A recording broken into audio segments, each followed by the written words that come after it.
안녕하세요. 저는 환갑도 훨씬 넘겨 이제 칠순을 바라보고 있는 사람입니다. 돌이켜보니 너무나도 긴 세월인 것 같은데 또 너무나도 한순간에 지나가 버린 시간들이네요. 오늘 저는 길고 길었던 그리고 너무나도 순식간에 지나갔던 저의 인생 이야기를 들려드리려고 합니다. 그래서 저처럼 썰만 방송을 즐겨 듣는 분들에게 한순간이라도 위로와 용기를 전해줄 수 있었으면 하는 바람입니다. 저는 엄청난 부잣집의 외아들로 태어났습니다. 말하자면 귀한 아들이었죠. 당시 제가 살던 집은 넓은 정원이 딸린 2층 집이었습니다. 집에는 살림을 돌봐주던 가정부 아주머니와 아버지 차를 운전하던 운전기사 아저씨와 함께 살았죠. 아버지는 꽤 큰 사업체를 운영하시던 사장님이었습니다. 의리의리한 집에 살면서 부잣집 외동아들로 자란 저는 말하자면 부족할 것이 없었네요. 하지만 저에게는 너무나도 큰 결함이 있었어요. 그건 제가 한쪽 다리가 불편하다는 것이었습니다. 네, 저는 태어날 때부터 소아마비가 있어서 한쪽 다리를 잘 쓰지 못해서 다리를 절뚝거리며 걸었습니다. 그래서 자주 넘어지고 또 다치기도 했죠. 이런 저를 가정부 아주머니는 늘 살갑게 돌봐주셨어요. 제가 어디를 갈 때마다 늘 제 뒤를 따라다니며 제가 혹시라도 넘어지지는 않을지, 다치지는 않을지 노심초사하셨죠. 가정부 아주머니가 이렇게 신경을 쓰셨던 것은 어머니가 많이 아프셨기 때문입니다. 어머니는 저를 낳자마자 병을 얻어서 늘 누워만 계셨어요. 어머니에 대한 기억은 병원에 입원했다가 다시 퇴원해 집에 와 계시다가 다시 병원으로 가시던 것뿐입니다. 저의 이마를 야윈 손으로 쓰다듬기도 하고 힘없는 미소를 지어 보이시기도 하셨지만 대부분의 시간에 늘 병석에 누워서 제대로 거동을 하시지 못하셨어요. 그래서 저는 거의 가정부 아주머니의 손에 컸습니다. 아버지는 저를 아끼시기는 했지만 늘 바쁘셨고 집에 있는 날도 별로 없었네요. 가정부 아주머니에게는 저보다 3살 어린 딸이 하나 있었습니다. 딸이 아주 어릴 때 남편을 사고로 잃고 아주머니는 아예 우리 집으로 입주를 해 상주하는 가정부 일을 하신 거였죠. 아이는 아주 귀엽고 예뻤습니다. 다리가 불편해 밖으로 놀러 나가지 못하는 저와 놀아주기도 하고 제가 쩔룩거리며 마당에서 산책을 하면 작은 손으로 저를 부축하기도 했어요. 아주 어린 시절부터 함께 자란 저희는 피만 섞이지 않았을 뿐 친오능이나 마찬가지라 할 수 있었네요. 그렇게 제 유년 시절은 비록 바쁜 아버지와 아픈 어머니가 계셨지만 가정부 이모와 여동생이나 다름없는 아이가 있어서 밝고 따뜻하게 지낼 수 있었습니다. 하지만 시간이 흘러 제가 초등학교에 입학하자 상황은 좀 달라졌어요. 그때는 국민학교라 불리웠죠. 저는 부잣집 아이들이 다닌다는 사립학교에 가게 되었어요. 저마다 집에서 금지옥엽 취급을 받던 아이들이 모두 모이던 학교였습니다. 그 시절에 거의 대부분이 기사가 운전하는 자가용을 타고 학교로 오곤 했으니 어마어마한 곳이었던 거죠. 하지만 그곳에서는 한쪽 다리를 저는 저를 친구로 받아주는 아이는 없었어요. 지금도 그렇겠지만 당시에 장애인에 대한 사회의 시선은 아주 가혹했습니다. 우리 집이 부자이건 말건 상관이 없었죠. 그저 한쪽 다리를 저는 절름발이 다리신 이것이 제 별명이었습니다. 그때야 아이들끼리의 괴롭힘에 대해 누가 신경을 쓰나요? 매일 놀림을 받고 괴롭힘을 당하고 풀 죽어 집에 돌아와 가정부 아주머니의 품에서 엉엉 우는 일밖에는 방법이 없었어요. 보다 못한 가정부 아주머니가 아버지에게 이야기를 꺼내었죠. 사장님, 차라리 아드님 학교를 평범한 곳으로 옮기는 게 어떨까요? 매일 놀림을 받고 괴롭힘을 당하는 것 같은데 너무 안쓰러워서 못 보겠어요. 그나마 일반 학교로 가면 그래도 친구를 사귈 수 있을 것 같아요. 하지만 아버지는 오히려 저에게 역점을 냈습니다. 그 이야기를 듣고 저에게 다가온 아버지는 불같이 화를 내셨죠. 그깟 것도 극복하지 못하고 앞으로 어떻게 살려고 그래? 그런 소리를 하는 놈들의 코를 전부 납작하게 해줘. 공부로 이기든 아니면 싸움으로 이기든 괜찮아. 남자라면 남들이 뭐라든 이겨내야 하는 거야. 어디서 불평이야. 눈물이 쏙 빠지게 혼이 난 이후로 저는 마음을 다잡았습니다. 몸으로 덤벼봤자 상대가 되지 못했던 저는 악착같이 공부에 매달렸죠. 그래서 그 누가 뭐라 하든 졸업할 때까지 단 한 번도 1등을 놓치지 않았습니다. 그리고 뒤에서 뭐라고 쑥덕이던 말던 늘 당당하려 노력했어요. 그나마 다행이었던 점은 3년 후 아주머니의 친딸이 같은 학교를 다니게 되었다는 겁니다. 그래서 그나마 초등학교 후반에는 함께 드나비를 하며 이야기를 나눌 친구가 생겼던 거죠. 저를 혼내시긴 했지만 저의 처지가 마음에 걸렸던 아버지가 아주머니의 딸도 같은 학교에 입학시켰던 것입니다. 늘 활달했던 그 아이는 정말 저의 여동생 노릇을 했습니다. 등교 때마다 아무리 싫다고 해도 그 작은 몸에 제 가방까지 같이 메고 학교를 다녔어요. 게다가 누군가 저를 괴롭히려고만 하면 신발 주머니를 휘두르며 당차게 달려들었죠. 체구도 작으면서 자기보다 3살이나 많은 아이들에게 달려드는 폼이 웃기기도 하고 대견하기도 하면서 너무나도 고마웠습니다. 그렇게 그 아이는 저의 진짜 여동생이 되었어요. 돌이켜보면 암울하기만 했던 제 초등학생 시절은 그렇게 가정과 아주머니와 여동생이 있어서 버틸 수 있었습니다. 슬프고 힘든 일을 겪고 학교에서 집으로 돌아오면 늘 반겨주시는 아주머니와 아주머니가 쪄주던 따끈한 만두가 저를 기다렸죠. 그리고 제 이야기를 들으며 씩씩대다가 내일 당장 자기가 그 녀석들을 전부 혼내주겠다고 화를 내주는 동생이 있어 저는 버틸 수 있었습니다. 그러다 제가 중학교에 막 진학할 무렵 결국 어머니가 돌아가셨습니다. 늘 병석만 지키고 계셨던 어머니였지만 막상 세상을 떠나시고 나버리니 마음 한켠에 구멍이 뚫린 것만 같았죠. 세상이 온통 춥기만 한 것 같았습니다. 이때도 저를 버틸 수 있게 한 사람은 다름 아닌 그 2사람이었습니다. 저는 그 둘이 있어 그래도 다시 힘을 내어 일어날 수 있었죠. 하지만 이런 저와 동생의 사이를 아버지는 달갑지 않게 보셨어요. 제가 중학생이 되고 여동생 역시 한 해 한 해 커가기 시작하자 아버지는 부쩍 우리 둘이 가까이 지내는 걸 단속하시더군요. 아무래도 둘 다 더 이상 아이가 아니다 보니 걱정을 하셨던 모양입니다. 무엇보다 둘이 사고라도 치면 어떡하나 그 생각이 크셨던 것이죠. 하지만 맹세코 저희 둘은 진짜 남매 같은 사이, 그 이상도 그 이하도 아니었습니다. 어쩌면 친남매보다도 더욱 서로를 위해주는 그런 사이였어요. 어머니가 돌아가시고 2년 후 아버지는 소개를 받아 재혼을 하셨습니다. 당시 50이 가까워오던 아버지보다 10살 넘게 어린 여자였어요. 그 여자는 처음에는 나름 살가운 척 친절한 새엄마 노릇을 하기도 했습니다. 아니, 어쩌면 하는 척만 했던 것인지도 모르죠. 하지만 곧 그 여자가 아이를 임신하고 출산을 하자 곧바로 본색이 드러나더군요. 그 여자가 낳은 아이, 정확히 말하자면 제 배다른 동생 역시 남자아이였습니다. 그것도 아주 건강한 아이였어요. 다리를 절지도 않고 어디 아픈 것도 없는 그런 건강한 아이였죠. 아이를 돌본다는 핑계로 그 여자는 저에게 아이 곁에는 얼씬도 못하게 하더군요. 다정과 아주머니에게도 온갖 트집을 잡으며 신경질을 부려댔습니다. 아마 자신보다 더 오래 이 집에 있으면서 나와도 친하게 지내는 것이 못마땅했던 것이겠죠. 그리고 무엇보다 저를 눈의 가시처럼 여기는 것이 역력했습니다.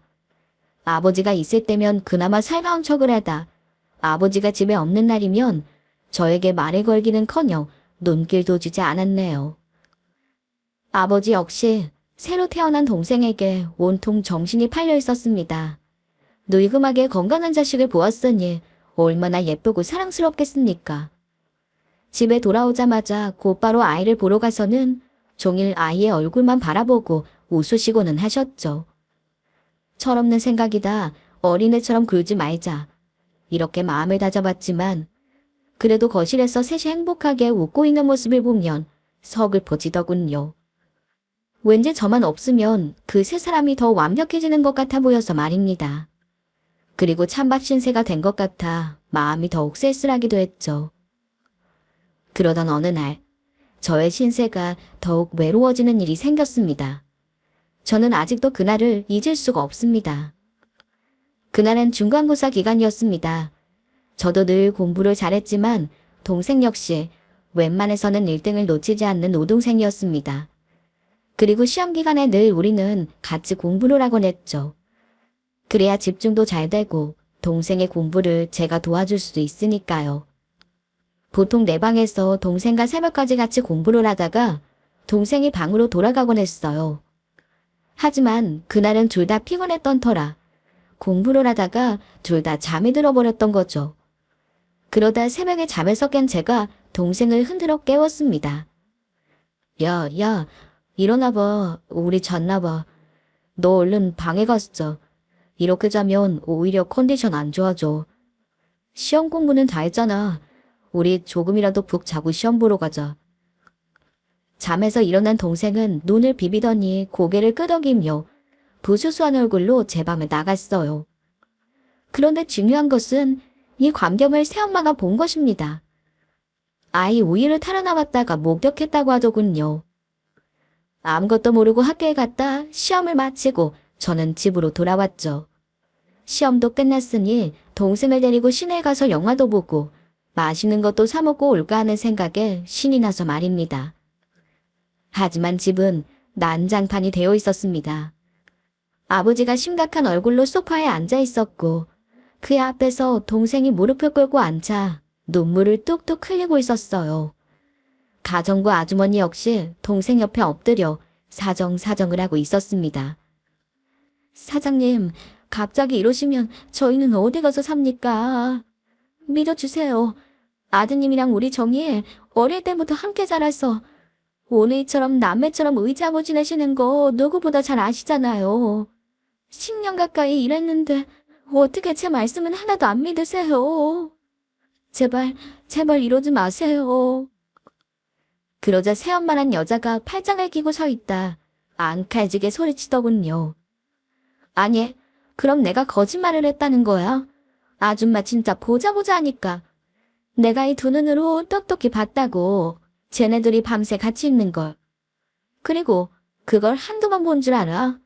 둘이 방에서 물고 빨고 하는 것도 다 봤는데 어디서 발뺌이야 발뺌이. 새파랗게 젊은 년이 지 엄마한테 뭘 배웠길래 아주 모녀가 쌍으로 사기를 치고 있어. 여보, 들을 것도 없어요. 당장 내쫓아. 저는 그 말을 듣자마자 기겁을 해서 급하게 거실로 들어갔어요. 저를 바라보는 아버지의 표정은 그 어느 때보다도 차갑고 냉정하기 그지없었습니다. 저는 아버지의 다리를 붙잡고 사정했죠. 아버지, 아니에요. 절대 아니에요. 저희 어제 시험 공부했어요. 절대 그런 이상한 사이 아니에요. 정희는 제 동생이에요. 제가 동생으로 생각하고 있다는 거 잘 아시잖아요. 저 두 사람 없으면 못 살아요. 갑자기 왜 이러세요? 그러자 그 여자도 지지 않고 빽빽 고함을 질렀습니다. 너, 그럼 내가 거짓말한다는 거야. 내가 니들이 입도 맞추고 별짓을 다 하는 걸 이 두 눈으로 똑똑히 봤는데. 야, 그리고 네 동생은 내 아들이지. 왜 저 애가 네 동생이야? 제발 정신 차려. 저 가정부가 네 엄마라도 되는 줄 알아? 저는 눈물을 뚝뚝 흘리며 아버지에게 호소했습니다. 하지만 아버지의 결심은 변하지 않는 것처럼 보였죠. 됐어. 다들 그만해. 너도 그만 방으로 들어가. 이건 어른들이 결정할 일이다. 아주머니, 그동안 고마웠어요. 정이랑 네 아들 사이가 깨끗하건 말건 안 그래도 같은 집에서 더 이상 사는 건 무리일 것 같네요. 한 달 드릴 테니 다른 일자리 알아봐요. 그리고 짐은 오늘 당장 빼시고요. 당분간 지낼 거 저는 마련해 줄 테니 집도 알아봐요. 그동안의 정도 있고 우리 아들 키워준 은혜도 있으니 집 정도는 제가 해드릴 수 있어요. 되도록 여기서 아주 먼 곳으로 가줬으면 좋겠네요. 그 말만 남기고 아버지는 자리를 떠버리셨죠. 졸지에 가정부 아주머니와 정희는 당장 짐을 싸서 집을 나가야만 했어요. 눈물을 흘리며 집을 떠나는 그 둘의 모습을 보고 있자니 마음이 찢어질 것만 같더군요. 하지만 그들은 떠나면서도 제 걱정만 했죠. 아주머니는 제 손을 꼭 쥐고 이랬습니다. 아휴, 이제 어째. 저 독사 같은 년이 새엄마라고 있으니 이제 앞으로 그 밖을 어떻게 피하려나. 혼자 두고 발길이 안 떨어지네. 무엇보다 밥 잘 먹고 건강해야 돼. 응? 건강히 잘 있으면 금방 어른 되고 그럼 좀 나아질 거야. 부디 건강해. 저는 떠나는 아주머니와 동생의 손을 잡고 펑펑 울었습니다. 동생 역시 저를 위로해 주었어요. 오빠 괜찮아. 우리는 괜찮으니까 걱정 마. 나도 저 여우 같은 새엄마 밑에서 착한 우리 오빠 어떻게 지낼까 그게 걱정이다. 몸 조심하고 밥 잘 챙겨 먹고 알았지? 가끔 연락해서 만나면 되잖아. 응? 그들은 그렇게 제 곁을 떠났습니다. 하지만 그러고도 둘의 삶은 평탄하지 못했죠. 다른 곳에 일을 구하려 해도 새엄마란 여자가 어떻게 말을 옮겼는지 행실이 나쁘다는 소문이 퍼져 좋은 일자리를 구할 수가 없었어요. 그리고 무엇보다 동생에 대한 안 좋은 이야기가 퍼지기 시작했습니다. 가정부 딸인데 부잣집 아들에게 꼬리를 쳤다더라. 그 아들이 다리통신인데도 좋다고 들러붙었다더라 하는 소문이 제 귀에까지 들려올 정도였으니까요. 도저히 참을 수 없었던 저는 어느 날 서재에 있던 아버지에게 찾아갔습니다. 이대로는 있을 수가 없었죠. 저는 주먹을 꼭 쥐고 아버지에게 말했어요. 아버지, 솔직히 말씀드릴게요.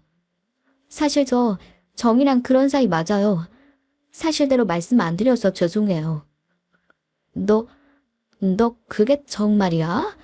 설마 했는데 나는 너를 믿었다. 너는 그럴 애가 아니라고 믿었는데 어떻게 그럴 수 있어? 아버지가 저에 대한 실망감을 보이며 경악했지만 하나도 미안하거나 죄책감이 들지 않더군요. 아버지가 정말 아들을 믿었다면 10년 가까이 산 모녀를 2년 남짓 같이 산 젊은 여자의 말만 믿고서 내치지는 않았을 테니까요. 저는 힘을 주어서 이야기했습니다. 지금 그 둘이 사정이 힘든 모양이에요. 이걸 언론에다 흘리겠다고 협박을 해왔어요. 여기저기 동네에 소문도 내고 있고. 그래서 좀 괴로워요. 그러니 돈 좀 융통해주세요. 아예 더 먼 곳으로 보내고 싶어요. 그래야 제 앞길을 막지 못하죠. 아버지는 아무 말 없이 듣다가 얼마가 필요하냐고 물어왔어요. 이에 저는 5천만 원을 이야기했어요. 지금도 그렇지만 당시에는 더욱 어마어마한 금액이었죠. 잠시 고민하는 듯하던 아버지는 며칠 후 저에게 약속된 금액을 보내주었어요. 저는 그 돈을 가지고 가정부 아주머니와 정희를 미국으로 보낼 준비를 시켰습니다. 하지만 둘은 떠나지 않겠다고 우겼어요. 저 역시 우겼습니다. 아줌마, 여기서 계속 있으면 정희 앞길 막혀요. 지금도 거지 같은 소문 계속 나도는데 이러다 정희 누구에게 해코지라도 당하면 어쩌려 그래요. 그리고 계속 일자리도 못 구하고 있는데 이렇게 사시려고요? 정희는 어쩌고? 똑똑한 정희 앞길을 막을 거예요? 그러자 아주머니도 결국 눈물을 흘리며 저에게 동의할 수밖에 없었죠. 저는 울고만 있는 동생도 설득했습니다. 먼저 미국 가 있는 거라고 생각해. 나도 곧 대학 갔다가 미국 갈 테니까 그때 만나면 되지. 그러면 누구 눈치도 안 보고 편하게 지낼 수 있잖아. 너 가서 공부 열심히 해. 안 그러면 아는 척도 안 할 거야. 저는 그렇게 제 인생에서 가장 소중했던 사람들을 미국으로 보냈습니다. 그리고는 다시는 연락하지 않았죠. 다시 연락했다가는 그들에게 어떤 해코지가 갈지 몰라서 두려웠기 때문입니다. 외롭고 힘들었지만 그래도 그 두 사람을 제가 지켜냈다는 생각이 저를 뿌듯하게 했어요. 그렇게 시간은 흘렀습니다. 저는 명문대를 졸업하고 착실하게 아버지의 사업을 물려받을 준비를 했네요. 그리고 아버지가 정해준 여자와 결혼도 했습니다. 그 무렵 아버지의 건강이 눈에 띄게 나빠져 아버지가 저의 결혼을 서두른 것도 있었죠. 그 시절은 참으로 시간이 빠르게 흘렀습니다. 결혼한 여자는 부잣집에서 곱게 자란 아가씨였어요. 곱게만 자라서인지 철이 없긴 했지만 그래도 절름발이인 저와 결혼을 해준 것이 고마워. 저 역시 아내가 해달라는 것은 다 해주려 노력했네요. 결혼한 다음에는 곧바로 제 인생에서 가장 저를 행복하게 해준 소중한 딸아이도 태어났습니다. 참으로 행복했던 시절이었죠. 하지만 아버지의 사업을 물려받는 일은 만만한 일이 아니었습니다. 막상 아버지의 사업은 자세히 들여다보니 겉모습과는 달리 곳곳에 허점이 보이더군요. 운영하는 자산 자체는 컸지만 너무 옛 방식으로만 사업을 고집하다 보니 해마다 적자가 눈덩이처럼 불어나 있었습니다. 거기에 건강이 나빠진 아버지가 제대로 신경을 못 쓰다 보니 이대로 두었다가는 사업 자체가 힘들어질 상황이었죠. 저는 밤낮으로 일에 몰두했습니다. 상황이 전체적으로 좋지 못했지만 아버지가 힘들게 일군 사업을 꼭 살리고 싶었어요. 그러던 어느 날 아침에 멀쩡히 일어나 회사에 출근했던 아버지가 갑자기 사무실에서 쓰러지셨습니다. 뇌출혈이었죠. 급히 병원으로 옮겼지만 아버지는 쓰러진 지 일주일 만에 제대로 유언도 남기시지 못하고 세상을 떠나시고 말았어요. 원망스러운 적도 있었고 싫은 날도 있었지만 전 아버지를 사랑했습니다. 그리고 아버지 역시 저를 몹시도 아끼고 사랑하셨죠. 무엇보다 아버지는 이 세상에서 제가 든든하게 기대고 의지할 수 있는 유일한 그늘이자 피난처였습니다. 아버지가 아니었다면 어떻게 제가 이 세상을 살아갈 수가 있었을까요? 슬픔을 말로 다 표현할 수 없을 정도였습니다. 하지만 아무리 통곡을 하고 그리워해도 떠나가신 아버지는 다시는 돌아오지 않을 테죠. 그렇게 정신없이 장례를 치른 다음 날, 나쁜 일은 한꺼번에 몰아서 닥친다고 하던가요? 저는 회사에서 쫓겨나고 말았습니다. 네, 말 그대로 쫓겨나 버렸죠. 아버지가 입원해 있던 그 일주일과 제가 장례를 치르느라 정신이 없는 틈을 타 새엄마라는 여자가 회사 임원들과 이사진들의 매수에 손을 썼더군요. 저의 해임안을 의결하는 것으로 말입니다. 이유는 제가 대표이사로 있던 2년간 적자가 있다는 것이었죠. 오히려 제가 있는 동안 적자가 줄어든 것이었는데 말입니다. 참 기가 막혔습니다. 새엄마라는 여자의 속셈은 뻔했어요. 아직 중학생에 불과한 자기 아들에게 회사를 통째로 물려주고 싶었던 겁니다. 때문에 아버지가 돌아가시자마자 얼씨구나 하고 주식을 전부 사들였고 임직원들과 이사들을 만나 이 사회를 소집했던 것이죠. 저는 그렇게 아버지가 평생 일구었던 회사에서 하루아침에 해고되어 쫓겨났습니다. 또한 제 몫으로 돌아올 아버지의 재산 역시 이미 빼돌려진 뒤였어요. 늘 일만 하느라 그것까지 미처 챙기지 못한 제 잘못도 있을 겁니다.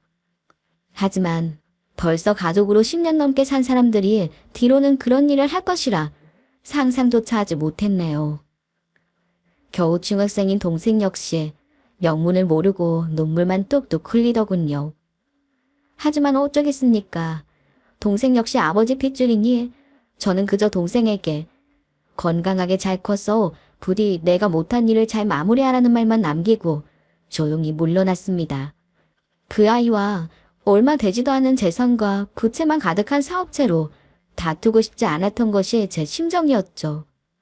그렇게 돌아온 집에 더 이상 아내는 없었어요. 울고 있는 딸아이 옆으로는 편지 한 장이 딸랑 있을 뿐이었네요. 미안하지만 나는 이렇게는 못 살아. 그나마 당신이 재산이라도 있어서 결혼한 건데 이제 그 재산마저 다 잃고 어떻게 살아? 돈 없는 당신이랑은 살 이유가 없어. 아이도 잘 부탁할게. 내가 당신애까지 키울 순 없잖아. 다신 연락 안 했으면 좋겠어. 정말이지. 그때는 세상에 왜 나에게 이러나 싶었습니다.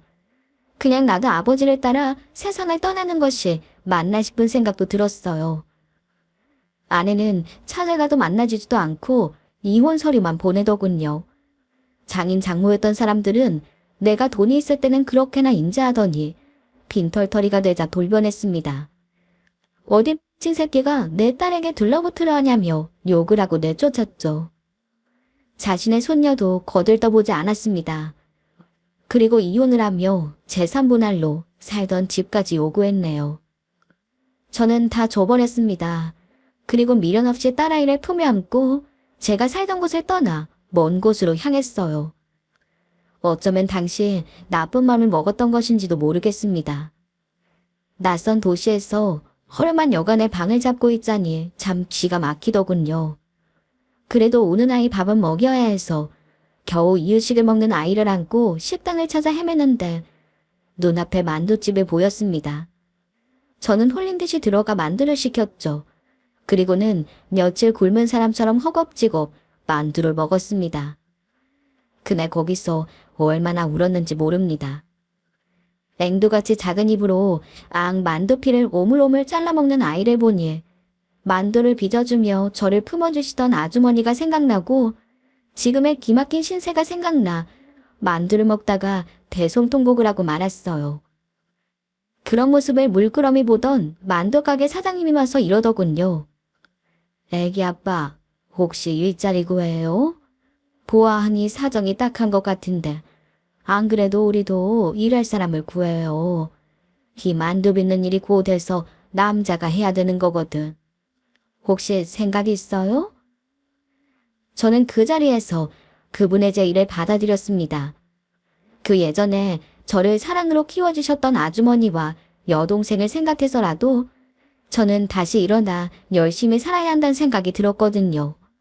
무엇보다 이제는 제가 제 딸을 그렇게 키워야만 했으니까요. 저는 그곳에서 열심히 일했습니다. 사장님은 젊은 호랑이가 기특하다며 잘해주셨습니다.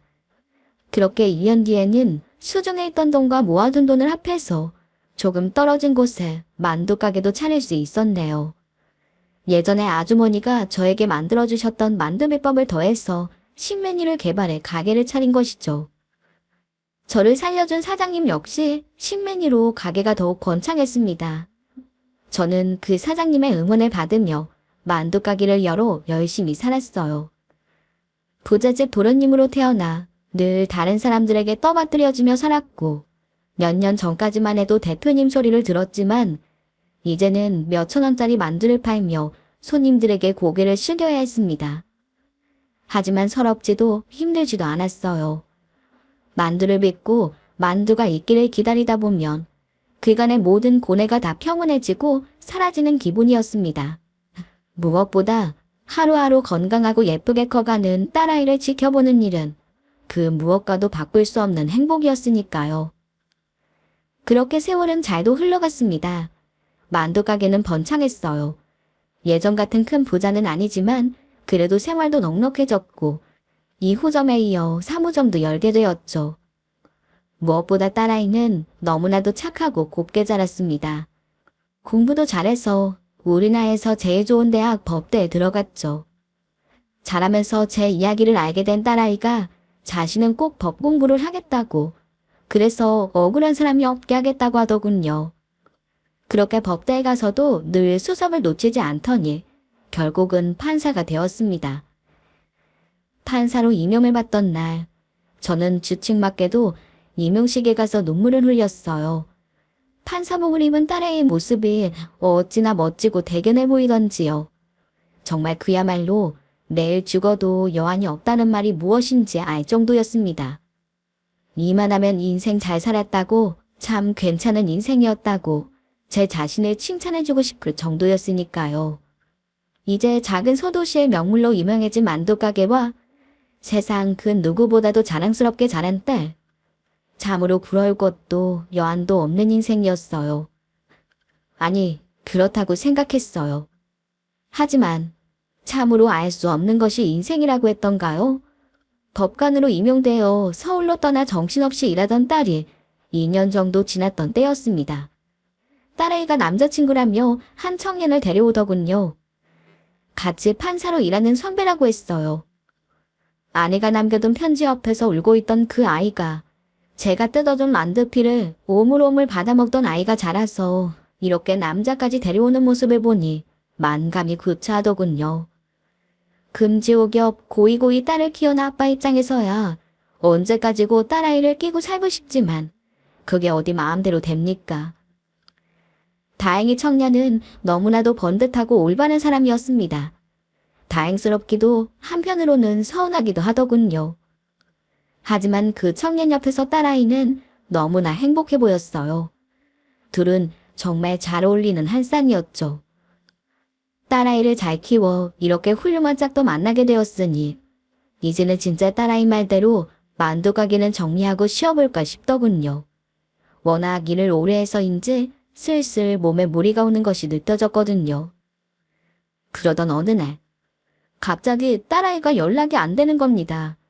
매일 저녁마다 통화를 하곤 했는데 갑자기 전화도 되지 않았고 바빠서 힘들다는 짧은 문자만 왔습니다. 하지만 부모로서 뭔가 일이 생겼다는 직감이 들더군요. 저는 당장 딸아이가 사는 서울로 올라갔죠. 제 예감이 맞았습니다. 딸아이는 회사에도 병가를 내고 집안에 틀어박혀 눈물만 흘리고 있었어요. 제가 다그치자 울먹이며 이러더군요. 아빠, 정말 죄송해요. 이러면 안 되는데. 성진 씨가 헤어지자고 해서 잊으려고 아무리 노력을 해도 내가 너무 힘들어, 아빠. 죄송해요. 이러면서 딸아이는 제 품에 안겨 서럽게 통곡했습니다. 자세히 사연을 듣고 보니 참 기가 막혔습니다. 딸아이의 남자친구는 법관이라는 직업도 직업이지만 집안 자체도 어마어마한 집의 아들이었습니다. 거의 준재벌 집안의 아들이었죠. 그런 집에서 제 딸을 마음에 들어하지 않았던 것이고 집안의 반대로 그 아들 역시 이별 통보를 하고 다른 지역으로 전근에 가버렸다는 겁니다. 밤새 우는 아이를 달래서 겨우 재워놓고 저 역시 밤새 한숨도 잘 수가 없었습니다. 만약 제가 과거에 다른 선택을 했더라면, 제가 더 철두철미하게 제 사업을 지켰더라면, 그랬다면 제 딸 역시 남부럽지 않은 집에서 곱게 자랐을 겁니다. 그런 아이가 만두집 딸이 되어서 이런 고통을 겪는다고 생각하니 하늘이 무너지고 억장이 가루가 되는 것 같더군요. 다음날 새벽 저는 잠든 딸아이 몰래 집을 빠져나왔죠. 그리고 강남에 있는 한 미술관 갤러리로 향했습니다. 바로 딸아이에게 남자친구와 헤어지라고 했다던 그 청년의 어머니가 운영하는 곳이었죠. 듣던 대로 갤러리는 화려하고도 멋진 곳이었습니다. 하지만 저는 무슨 일이 있어도 그 사모를 만나 이 억울함이라도 꼭 전해야겠다는 결심으로 그 정문을 지켰습니다. 나 역시 댁의 아들을 사위로 삼고 싶지 않다. 그러니 내 딸에게 상처 준 것에 대해서는 꼭 사과를 받고 싶은 마음이었어요. 사모를 만나는 일은 쉽지 않았습니다. 하지만 저는 다음날도 그 다음날도 새벽같이 갤러리 앞을 지켰습니다.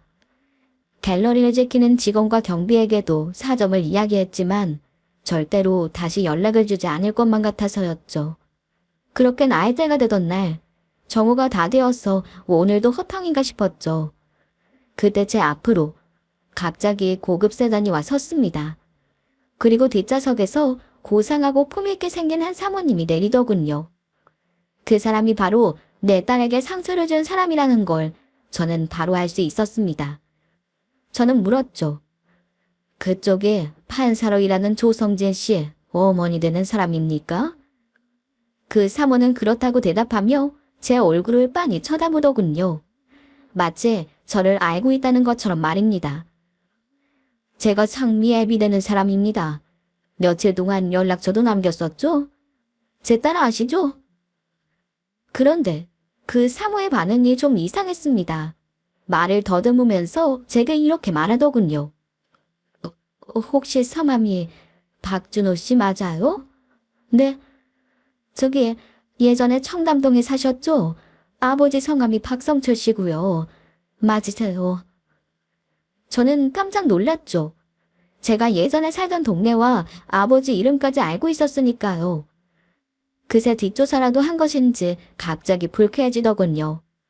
아무리 돈이 많더라도 이건 아니지 않냐고 따지려는 찰나. 갑자기 그 사모가 제 손에 덥석 잡더니 눈물을 뚝뚝 흘리기 시작했습니다. 오빠, 나 기억 못해? 나 정이야, 정이. 오빠 미국 온다면서 왜 안 왔어? 우리가 얼마나 기다렸는지 알아? 오빠는 우리 다 잊고 내 얼굴도 기억 못해? 그러면서 그 사모는 저를 끌어안고 펑펑 울기 시작했어요. 저는 오한이 벙벙했습니다. 정이라니. 늘 힘들 때 생각이 나던 내 동생 정이라니. 나를 지켜주고 내 옆에 있어주던 내 동생 정이가 지금 이 사모님이라니. 저는 엉엉 우는 정희의 얼굴을 다시 찬찬히 들여다보았습니다. 그리고 왈칵 눈물을 터뜨렸죠. 세월의 흔적이 남아있기는 했지만 미국으로 떠나던 공항에서 꼭 다시 만나자고 펑펑 울던 정희가 거기 있었거든요. 길에서 둘이 껴안고 통곡을 하자 보다 못한 정희의 시행기사가 우리를 말리더군요. 저희는 겨우 정희가 있는 갤러리 사장실에서야 감정을 추스를 수 있었습니다. 정희는 눈물을 닦으며 겨우 말을 이었습니다. 엄마랑 내가 미국에서 얼마나 오빠 연락을 기다리고 또 기다렸는지 알아? 나중에는 아무 연락도 없어서 나는 화가 났어. 그래서 연락이 오더라도 아는 척도 안 할 거라고 했지. 그랬더니 엄마가 그러셨어. 일부러 그러는 거라고. 우리가 계속 연락하고 친하게 지내면 우리에게 안 좋을까봐 일부러 그러는 걸 모르겠냐고. 그러면서 정희는 다시 한번 눈물을 쏟았죠. 저는 그리운 그 얼굴을 다시 한번 보고 싶었습니다. 저를 사랑으로 키워주신 정희의 어머니 말입니다. 이모님은 건강하쇼? 그동안 어떻게 지낸 거야? 너는 이렇게 잘 지내는 것 같아서 보기 좋지만 이모님은. 정희는 눈물을 닦으며 고개를 저었어요. 엄마는 작년에 돌아가셨어. 재작년에 한국에 들어와서 오빠를 얼마나 찾았는데. 한동안 잘 지내고 결혼도 했다는 소식 들었어. 그래서 잘 지내고 있을 거니 생각하고 있다가 갑자기 사장님이 돌아가셨다는 소식을 들었어. 그리고 오빠를 찾으려니 도저히 찾을 수가 있어야지. 미국에 계속 있다가 재작년에 들어왔는데 결국 못 찾고 돌아가셨어. 엄마가 마지막까지 얼마나 오빠를 보고 싶어 했는데 나중이라도 연락 좀 주지. 저는 그 이야기를 듣고 또 눈물을 쏟았습니다. 정희와 이모님은 미국으로 가서 그런대로 잘 지냈다고 합니다. 정희는 열심히 공부해서 명문대학교를 졸업했고 아주머니도 한인식당을 운영하면서 큰 경제적 어려움도 겪지는 않았다고 하더군요. 그러다 대학 시절 유학 온 부잣집 아들을 만나 결혼을 하게 되었던 것이죠. 그 이후로는 평탄한 삶을 살았던 것인지 정희는 예전에도 그랬지만 지금도 참 곱고 고와 보였습니다. 어머니가 늘 그랬어. 우리가 이만큼 살 수 있는 건 다 오빠 덕이라고. 오빠가 그때 큰 돈을 줘서 미국으로 보내줬기 때문에 우리가 이만큼 잘 사는 거라고. 나는 오빠도 잘 살고 있을 줄만 알았는데 왜 이렇게. 정희는 다시 눈물을 흘렸습니다. 저는 정희 손을 잡고 토닥였죠. 그보다 내 딸이 사귄다고 데려온 그 청년이 네 아들이었다니. 참 인연이라는 것이 뭔지 모르겠다. 덕분에 우리가 만나긴 했지만. 정희야, 너도 알겠지만 내가 망하지만 않았더라도 우리 딸 이런 집에서 살지 않았을 거야. 싫다고 했으니 나도 그 청년을 내 딸의 짝으로 받아들이지 않을 거야. 하지만 내 딸이 상처를 받고 울고 있는 걸 보니 내가 도저히 참을 수가 없었어. 그러자 정희는 더욱 간절하게 제 손을 붙잡고 말하더군요. 아니야 오빠. 그런 거 아니야. 나도 상미가 얼마나 예쁜지 몰라. 오빠 딸이라는 걸 알아서가 아니라 그전부터 상미가 너무 예쁘고 좋아서 행복했어. 근데 우리 성진이가 좀 아파. 아파서 상미 고생시킬 수가 없어서 그랬어. 미안해, 오빠. 동생의 입에서 사연을 듣게 된 저는 다시 동생의 손을 붙잡고 눈물을 쏟을 수밖에 없었습니다. 알고 보니 딸애가 데려왔던 그 청년이 최근 건강검진에서 암을 발견했다고 하더군요. 초기긴 했지만 당분간 직장을 휴직하고 치료를 받아야 하는 상황이었죠.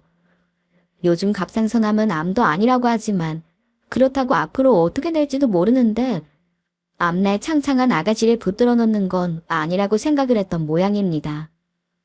저는 그 말에 한숨을 쉬며 말했어요. 그래도 사실을 말해야 하는 게 아닌가 싶다. 그건 아이들이 결정할 문제 아니니. 게다가 내 딸이 밥도 못 먹고 울고만 있어. 도저히 못 보겠다. 그러자 정희 역시 고개를 끄덕였습니다. 안 그래도 그렇참이었어. 내 아들도 방에 틀어박혀서 무슨 당장 죽을 사람처럼 난리도 아니야. 저러다가 암이고 뭐고 상사병 때문에 사람 잡겠어. 이 문제는 우리 애들에게 맡기자. 저희는 그렇게 함께 저희 집으로 갔습니다. 시모와 함께 나타난 저를 보고 딸은 몹시 놀라더군요. 물론 저희의 얘기를 듣고 다시 한번 놀라고 남자친구의 이야기를 듣고는 더욱 놀라며 눈물을 쏟았습니다. 그리고는 당장 짐을 꾸려 남자친구에게 가겠다 하더군요. 그동안 키워준 아빠도 안 보이나 싶었지만 어쩌겠습니까. 그 둘은 한참을 울고불고 하더니 아주 견우직녀가 따로 없더군요. 어찌나 서로를 위하고 위하던지. 딸아이도 아예 휴직계를 내고 지극정성으로 남자친구의 병간호에 매달렸습니다. 나중에는 저것이 내가 아파도 저렇게 병간호를 해줄까 싶은 괘씸한 생각마저 들 정도였어요. 동생 역시 제 마음을 안다는 듯 한숨을 쉬더군요. 아유, 나도 진짜 섭섭해, 오빠. 내가 지를 얼마나 귀하게 키웠는데 이제는 지 여자친구만 있고 엄마는 보이지도 않나 봐. 아유, 이래서 자식 키워봤자 소용도 없다더니. 가자, 오빠. 우리 가서 우리끼리 맛있는 거나 먹고 드라이브나 하자. 그렇게 저희들은 예전처럼 오빠 동생의 사이로 돌아왔습니다. 너무 놀라운 사실은 정희 남편은 저희 초등학교 중학교 동창이더군요.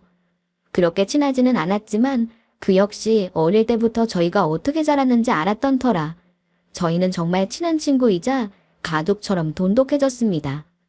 정희의 아들은 금방 건강을 회복했습니다.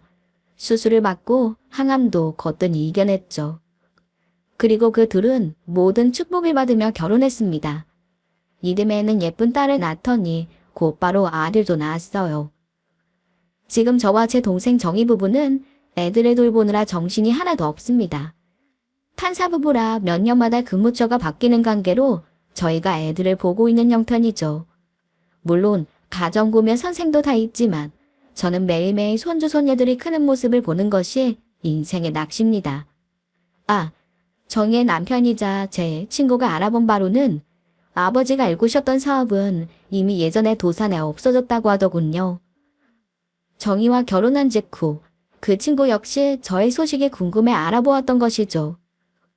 저를 쫓아낸 직후 회사 분위기가 안 좋아졌답니다. 회사를 일군 대표가 죽자마자 그 아들인 사장을 강제로 해임하고 줄지어 낙하산 인사들이 들어오자 회사에서 오래 일했던 직원들과 중역들 역시 위기감을 느꼈던 것이죠. 묘한 직책과 노하우를 가진 직원들이 연달아 회사를 떠나자 안 그래도 어려웠던 회사는 급격하게 사정이 나빠졌고요. 하지만 경영 경험이 없었던 새엄마라는 여자는 상황을 수습하기는커녕 능력 없는 인간들의 말만 믿다가 결국 회사를 통째로 날려버린 것입니다. 짐작은 했지만 참 씁쓸했습니다. 아버지가 일군 것이 한순간에 사라져버렸다니 말입니다. 게다가 그나마 남아있던 재산도 새엄마 옆에서 선동질을 하던 사회이사라는 남자가 전부 빼돌려 도망을 갔다고 하더라고요. 그렇게 졸지에 거지가 되어버린 새엄마라는 여자는 제 배다른 동생이자 자기 아들을 고아원에 맡긴 채 종족을 감췄다고 합니다. 참 어찌나 기가 막히던지. 저는 수소문을 해 저희 동생을 찾아왔습니다. 고아원을 나와 작은 식당에서 일을 하고 있더군요. 아이는 저와 헤어졌던 그때처럼 영문도 모르는 얼굴로 저를 보더니 눈물만 뚝뚝 흘렸습니다.